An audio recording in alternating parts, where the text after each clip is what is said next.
part 2 sa update. Ito siya guys. Dalawa po siya. Uy.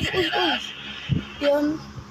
Dalawang beses to sabi sa akin, dalawang beses daw to nakatakos sa plastic. Uy, ano to?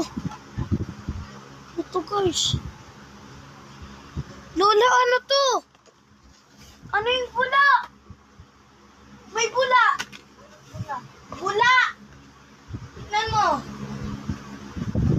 Yan, uy. Yan, hindi ko po siya binili. Bula. Ito oh. Yan mo na. Bukas na yan. Yan guys. Yan mo na yan. Yan, kumakawala siya. Talagay ko na. Lumilipad kasi to eh. Tatak, uy.